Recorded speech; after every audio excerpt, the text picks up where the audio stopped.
Isa ka bang content creator na hindi pa invited sa Ads on Reels bonus program ni Meta? Yung tipong matagal ka nag-upload ng Reels pero hindi ka pa rin invited. Alam mo bang sa bagong update ni Facebook ay pwede na tayong mag-request ng Ads on Reels at bonus program. Tama yung narinig, pwede na tayong mag-request. Kung sa tingin mo naman na sumusunod ka sa policy ni Meta, ay suggest na subukan mong mag-request. Kung gusto mong malaman kung paano mag-request ng Ads on Reels at bonus program ni Meta, panoorin mo ang video na to. Pero bago lahat, kung gusto mo itong video, ay huwag mo kalimutang i-follow para updated ka sa mga bago kong video. Una, punta tayo ng Facebook apps. Ayan, kung nasa Facebook na tayo, dito sa may upper right side, yung may tatlong linya, pindutin lang to.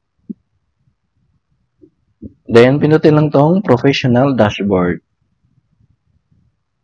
Ayan, so dito sa taas, makikita mo dito yung home insights creation. Then, swipe left nyo lang. Then, pindutin nyo lang tong monetization.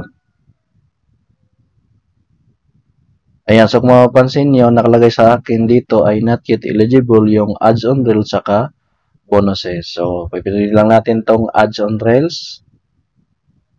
Ayan. So, dito sa baba, nakalagay dito ay I'm interested saka learn more. So, pindutin lang natin tong I'm interested. Ayan. So, dito natin nilagay yung gusto nating message para mag-apply kay Meta ng ads on reels. So, sample lang to. Lagay ko lang dito ay I'm interested to your ads on Reels program.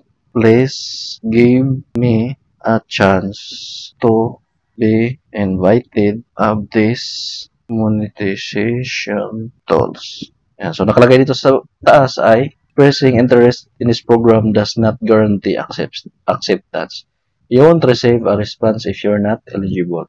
So, ibig sabihin, kahit nag-request ka na dito, kung hindi naman eligible lang yung account or page na dito sa Ads on Reels, ay hindi ka makakatanggap ng response. So, susubukan lang natin, eligible ba yung account or page natin. Then, pagkatapos, pinutin lang tong submit interest.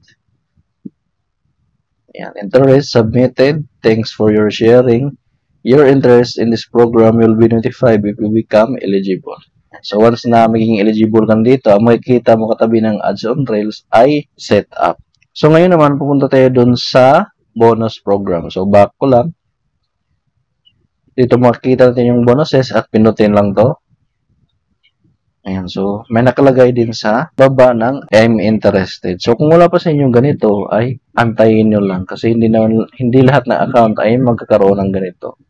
So, pag wala pa kayo, dapat subukan yung i-update yung Facebook apps nyo. Pero kung wala pa rin, ay antayin nyo lang kasi hindi lahat ng account ay meron ito. So, pinutin lang itong I'm interested. So, ilagay lang natin dito. So, pagkatapos may ilagay yung message na gusto nyo paabot kay Meta, pinutin lang itong submit interest. Ayan, interest submitted. Thanks for sharing your interest in this program. You'll be notified when you become eligible. So, ganun din makikita nyo, once na invited na kayo sa bonus program, ay may nakalagay doon na set up. So, ganun lang kadali.